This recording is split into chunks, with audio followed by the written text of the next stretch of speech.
வணக்கம். தாய்நாடு செய்திகளுடன் நான் நிரோஷன். சாவகச்சேரி ஆதார வைத்தியசாலை சம்பந்தமாக நாடாளுமன்ற உறுப்பினர் வைத்தியர் ராமநாதன் அர்ச்சுனாவுக்கு எதிராக தாக்கல் செய்யப்பட்ட வழக்குகள் என்று சாவகச்சேரி நீதிமன்றத்தில் விசாரணைக்கு வந்திருந்தது. இது சம்பந்தமாக அர்ஜுனா எம்பி தெரிவிக்கையில், கடந்த வருடம் அக்டோபர் 9ஆம் தேதிக்கு பின்னர் இன்றைய தினமே குறித்த வழக்கு விசாரணையில் கலந்து கொண்டதாக குறிப்பிடுகிறார். அதற்கு காரணம், கடந்த தவணைகளில் நாடாளுமன்ற அமர்வுகள் நடைபெற்ற காரணத்தினால் வழக்கு சம்பந்தமாக நீதிமன்றத்தில் ஆஜராக முடியவில்லை என்ற காரணத்தை அர்ஜுனா எம்பி குறிப்பிட்டார். இன்றைய வழக்குகளில் அர்ஜுனா எம்பி சார்பாக ஒரு சில மகிழ்ச்சி தரக்கூடிய விடயங்கள் இடம்பெற்றிருந்ததாக அவரே குறிப்பிடுகிறார். அதாவது, சாவகச்சேரி வைத்தியசாலை தொடர்பாக நிலுவையில் இருக்கும் 6 அல்லது 7 வழக்குகளில் ஒரு வழக்கை தொடுத்த வைத்தியர் ஒருவர் தமக்கு எதிரான வழக்கில் இருந்து பின்வாங்குவதாக அறிவித்திருக்கிறார். அதே சமயம் ஏனைய வழக்குகள் இணக்க சபைக்கு கொண்டு செல்லப்பட்டிருக்கின்றன. அங்கு 3 தடவைகள் தொடர்ந்து அழைக்கப்பட்டு இணக்கத்திற்காகவோ அல்லது பிணக்குகளுக்காகவோ எதிர்வரும் அக்டோபர் மாதம் 10ஆம் தேதி விசாரணைக்கு அழைக்கப்படும் என்றும் அர்ஜுனா எம்பி சுட்டிக்காட்டினார். ஒரு வழக்கு மீற பெறப்பட்டிருக்கும் நிலையில் ஏனைய வழக்குகளும் சுமூகமான முறையில் முடிவுறுத்தப்படலாம் என்பது அவரின் நம்பிக்கை. ஏனென்றால், வழக்கு தொடுத்தவர்கள் வைத்தியர்களாக இருப்பதால் அது சம்பந்தமாக பேசி தீர்த்து கொள்ளலாம் என்ற காரணத்தை அர்ஜுனா எம்பி குறிப்பிடுகிறார். தொடர்ந்து ஊடகவியலாளர்கள் எழுப்பிய கேள்வியில், நீண்ட காலமாக நீங்கள் நாடாளுமன்ற உறுப்பினர் பதவியை ராஜினாமா செய்து வடமாகாண சபை தேர்தல் விடயத்தில் கவனம் செலுத்தப் போவதாக கூறியிருந்தீர்கள். அந்த முடிவு எந்த அளவில் உள்ளது? அது சம்பந்தமான வேலை திட்டங்கள் என்ன என்பது முக்கிய கேள்வியாக இருந்தது. இதற்கு பதில் வழங்கிய அர்ஜுனா எம்பி, தேர்தல் வாக்கெண்ணும் நிலையத்தில் வைத்து ஆரம்பத்தில் நான் குறிப்பிட்டது போல 2.5 வருடங்கள் நானும், மீதி 2.5 வருடங்கள் கௌசல்யாவும் நாடாளுமன்ற உறுப்பினர்களாக பதவியில் இருப்போம் என்பதில் மாற்றம் இல்லை. எனினும் மாகாண சபை தேர்தலை அரசாங்கம் நடத்தாது என்பதே என்னுடைய ஊகமாக இருக்கிறது. அது அப்படி இருந்தாலும் அவர்கள் மாகாண சபை தேர்தலை நடத்தினால் நன்று.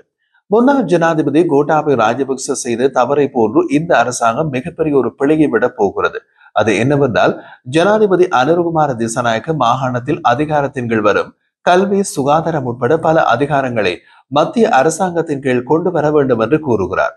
இதுவே ஜேவிபி அரசாங்கம் மேற்கொள்ளும் ஒரு பாரதூரமான தவறு என்பதே அர்ஜுனா எம்பியின் வாதம்.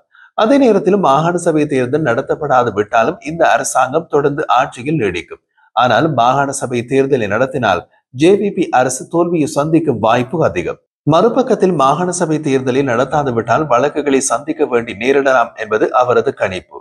இது தொடர்பாக அர்ஜுனா எம்பி குறிப்பிடும் மற்றொரு விடயம், இம்முறை மாகாண சபை தேர்தலில் வழக்கறிஞர்கள், வைத்தியர்கள், பொறியியலாளர்கள் மற்றும் நாட்டிற்கு உண்மையானவர்களை இணைத்துக் கொண்டு தேர்தலை எதிர்கொள்வதுடன் அதற்குரிய வேலை திட்டங்கள் நடைபெற்று வருவதாக தெரிவிக்கின்றார். கடந்த நாடாளுமன்ற தேர்தலில் பல்வேறு விதமாக துரோகங்களையும் துரோகிகளையும் சந்தித்திருந்தாலும் எதிர்வரை மாகாண சபை தேர்தலிலும் அதே நிலை தொடரும் அல்லது தொடரலாம். ஆனால் நாம் கடந்து வந்த பயணங்களில் அவ்வாறான துரோகிகளை காணாமல் போயுள்ளார்கள். மாறாக அர்ஜுனா இப்போதும் உங்கள் முன் நாடாளுமன்ற உறுப்பினராக இருக்கிறேன் என்றார். சைக்கிள் கட்சியிலிருந்து மணிவண்ணன் பிரிந்ததும் துரோகத்தால் தான். தமிழரசு கட்சியில் சுமந்திரனுக்கும் ஸ்ரீதரனுக்கும் இடையில் உள்ள பிரச்சனைகளும் துரோகத்தால் தான் என்று உதாரணம் கூறும் அர்ஜுனா, தமிழர்களுக்கு இயற்கையாக உள்ள ஒரு இயல்பே இந்த துரோகம் தான் என்றார். தொடர்ந்து அந்த ஊடக சந்திப்பில் அர்ஜுனா மேலும் தெரிவிக்கையில், தற்போது நாடாளுமன்றத்தில் தேசிய மக்கள் சக்தி அரசாங்கத்திற்கு மிகப்பெரிய தலையீடியை கொடுப்பது நானே. அதே நேரத்தில் ஆளும் கட்சியின் 159 உறுப்பினர்களை 100 தொடக்கம் 120 உறுப்பினர்கள் நான் சொல்வதை சரி என்று ஏற்றுக்கொள்கிறார்கள். மற்றொரு சாரார் என்னை தேசிய மக்கள் சக்திக்குள் உள்வாங்கிக் கொள்ள முயற்சித்தார்கள். ஆனால் நாடாளுமன்ற உறுப்பினர்களான ரஜீவன் மற்றும் பவானந்த ராஜா போல் பெண் வரிசையில் இருந்து அரசியல் செய்ய நான் தயாராக இல்லை. ஏனென்றால் எங்களுக்கொன்று ஒரு அடையாளம் தேவை. அர்ஜுனா எம்பியிடம் கேட்கப்பட்ட மற்றொரு கேள்வி, புலம்பெயர் தமிழர்கள் சார்பில் அர்ஜுனா எம்பியின் தொழிற்சாலைகள் அமைத்து அதில் யுத்தத்தால் பாதிக்கப்பட்ட மக்களுக்கான வேலை வாய்ப்பை கொடுக்க முடியுமா என்று கேட்கப்பட்டது. அதற்குரிய மூலதனங்களை தங்களால் வழங்க முடியும் என்றும் சிலர் கூறுகிறார்கள். இது தொடர்பாக உங்களுடைய நிலைப்பாடு என்ன என்று ஒரு கேள்வி எழுப்பப்பட்டது. அதற்கு பதிலளித்த அர்ஜுனா எம்பி, குறித்த தொழிற்சாலையை அமைப்பதற்கு மூலதனம், அறிவு அல்லது ஆளுமை, இடம் ஆகியன தேவைப்படும். அதன்படி இடம், ஆளுமை என்பது தம்மிடம் இருப்பதாகவும் மூலதனம் வங்கிக் கடன் மூலம் திரட்ட முடியும் என்று கூறியவர், இது ஒரு வருடத்தில் சாத்தியமாக கூடிய விடயம் அல்ல என்பதையும் சுட்டிக்காட்டினார். அதன்படி தன்னிடம் இருக்கும் நிலையான காணி சொத்துக்கள் மூலம் 500 லட்சம் பெறுமதியான வங்கிக் கடன் மூலம் குறித்த தொழிற்சாலை திட்டத்தை நடைமுறைப்படுத்த முடியும் என்று எதிர்பார்க்கின்றேன். குறிப்பாக யாழ்ப்பாணம் மட்டுவிலில் தோல் தொழிற்சாலை ஒன்றை ஆரம்பிப்பதற்கான திட்டம் எம்மிடம் இருந்தாலும் அரசாங்கம் அதை விரும்பவில்லை. அதனாலேயே என்னுடைய இடத்தில் அந்த தொழிற்சாலையை அமைக்க திட்டமிட்டுள்ளேன். அதன் மூலம் உற்பத்தி செய்யப்படும் பொருட்கள் சர்வதேச சந்தைகளுக்கு ஏற்றுமதி செய்ய முடியும்.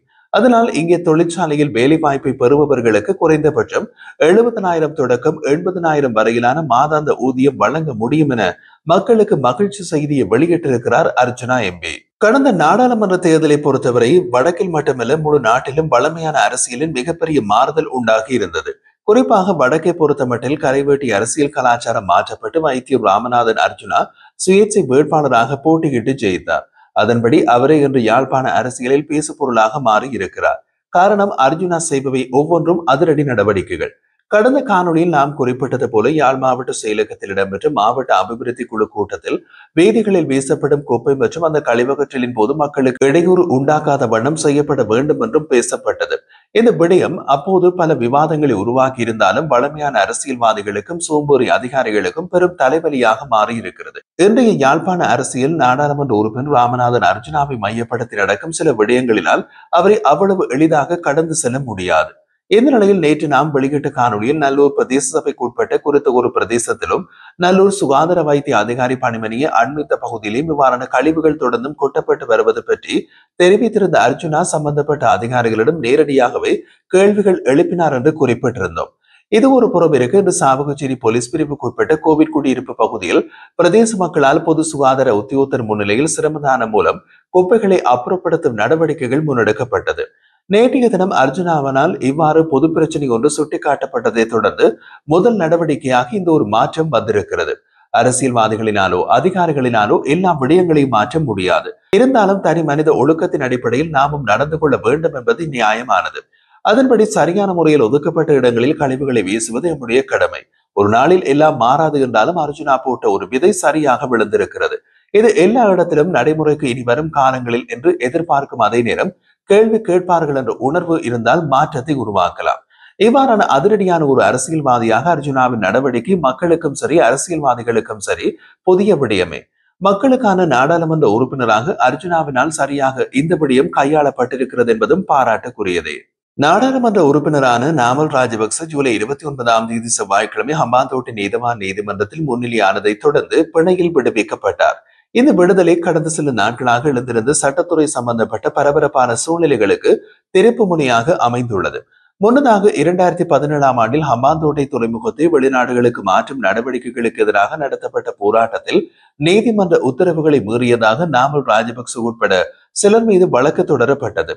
இந்த வழக்கு தொடர்ந்தும் விசாரணை நிலைக்குள் இருக்க ஜூலை 28ஆம் தேதி அந்த வழக்கு முன்னிலையாக அழைக்கப்பட்ட நாமல் ராஜபக்ச நீதிமன்றத்திற்கு செல்லவில்லை. இதனைத் தொடர்ந்து ஹம்பாந்தோட்டை நீதவான் நீதிமன்றம் அவரை கைது செய்து நீதிமன்றத்தில் முன்னிலைப்படுத்தும் விதத்திலே பிடியாணை ஒன்றை பிறப்பித்திருந்தது. எனினும் இந்த சட்ட நடவடிக்கைகளுக்கு இடையில் நாமல் ராஜபக்ச தனது மாலைதீவு பயணத்தை முடித்துக் கொண்டு நேற்று காலை 11:30 மணிக்கு ஸ்ரீலங்கன் ஏர்லைன்ஸின் ஜுவல் 102 விமானம் மூலம் மாலை நகரத்திலிருந்து கட்டநாயக்கா சர்வதேச விமான நிலையத்தை வந்தடைந்தார். பிடியாணை பிறப்பிக்கப்பட்ட தகவல் அறிந்தவுடன் நாமல் ராஜபக்சவின் ஆதரவாளர்கள் மற்றும் சட்டத்தரணிகள் குழு விமான நிலையத்திற்கு முன்கூட்டியே வந்து காத்திருந்தது. அவரை கைது செய்ய நடவடிக்கை எடுக்கப்படலாம் என்ற எதிர்பார்ப்பில் அவர்களது வருகை இடம்பெற்றதாக தெரிவிக்கப்பட்டுள்ளது. மதியம் 12:30 மணிக்கு நாமல் ராஜபக்ச விமான நிலையத்தில் உள்ள சிறப்பு விருந்தினர் அறைவழியாக வெளியேறினார். நீதிமன்றத்தில் அவர் ஹம்பாந்தோட்டை நீதிமன்றத்திலே முன்னிலையாவதற்காக அவர் விரைந்து நாடு திரும்பி நீதிமன்றத்தில் முன்னிலையாக திட்டமிட்டார் என்ற ஒரு வாதம் முன்வைக்கப்பட்டது. அவர் தொடர்ந்து தலைமறைவாக இருக்கக்கூடாது என்ற நோக்கத்தில் தான் நாடு திரும்பினார் என்று நீதிபதிக்கு கூறப்பட்டது. இந்த வாதங்கள் கணக்கில் எடுத்துக் கொள்ளப்பட்டு அவரை பிணையில் விடுவிக்க நீதிமன்றம் உத்தரவிட்டது. நாமல் ராஜபக்ச அரசியலில் முக்கிய பங்கு வகிப்பது மட்டுமல்லாது முன்னாள் ஜனாதிபதி மஹிந்த ராஜபக்சவின் மகனாகவும் உள்ளார். எனவே அவரை சுற்றியுள்ள சட்ட நடவடிக்கைகள் மற்றும் கைது முயற்சிகள் அரசியல் ரீதியாகவும் அதிக கவனத்தை பெற்றுள்ளன. இந்த சம்பவம் சட்டத்தின் முன்னிலையில் யாரும் உயர்ந்தவர்கள் அல்ல என்பது போன்ற ஒரு சட்டத்தின் முதன்மை நிலையை நிலைக்காட்டும் ஒரு நிகழ்வாக பார்க்கப்படுகின்றது. அதே நேரத்தில் இது அரசியல் அதிகாரம் மற்றும் நீதித்துறை நேர்மை ஆகியவற்றினிடையே தொடர்ந்து காணப்படும் செறிவூட்டலையும் பிரதிபலிக்கிறது. இன்று மற்றொரு நீதிமன்ற சம்பவமும் நடந்துள்ளது. ஜனாதிபதி அனுருகுமார திசாநாயக்க தொடர்பாக அவதூறு கருத்து தெரிவிக்கப்பட்டதாக குற்றம் சாட்டப்பட்டு ஸ்ரீலங்கா பொதுஜன பெரமுனவின் முன்னாள் நாடாளுமன்ற உறுப்பினர் திஸ்ஸ குட்டியாராஜி நிபந்தனையற்ற மன்னிப்பை கோரி நீதிமன்றத்தில் உத்தியோகபூர்வமாக வருத்தம் தெரிவித்துள்ளார்.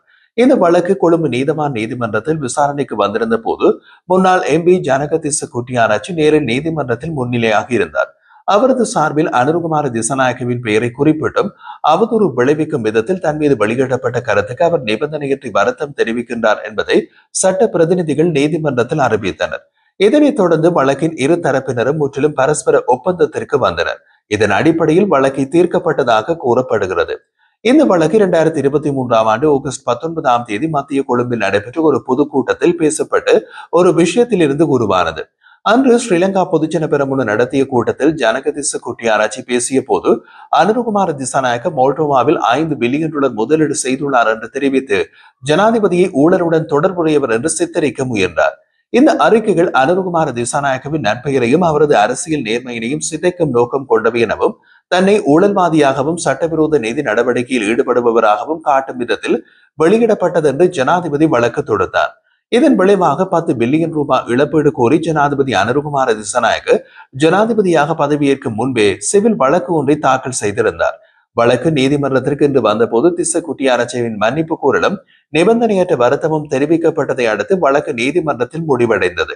இதனைத் தொடர்ந்து மாநில அதிகாரிகள் மற்றும் அரசியல் பிரமுகர்களை குறித்து அவதூறு பேச்சுகள் எதிர்காலத்தில் சட்ட ரீதியான விளைவுகளை ஏற்படுத்தக்கூடியவை என்பதை இந்த வழக்கு எடுத்து காட்டுகிறது. இந்த வழக்கு அரசியல் காரணமாக வெளியிடப்படும் தகவல்களின் பொறுப்புத்தன்மை மற்றும் பொது நலனுக்கான வெளிப்பாடுகள் எவ்வளவு பரிசீலனையுடன் செய்யப்பட வேண்டியவை என்பதையும் வலியுறுத்துகின்றது. சமூகத்தில் பொறுப்புள்ள அரசியல் கலந்துரையாடலை உருவாக்கும் நோக்கில் உண்மை அறிக்கைகள் மற்றும் சட்டத்தின் கட்டுப்பாடுகள் முக்கியத்துவம் பெறுகின்றன என்பதை இந்த வழக்கு தெளிவுபடுத்துகிறது.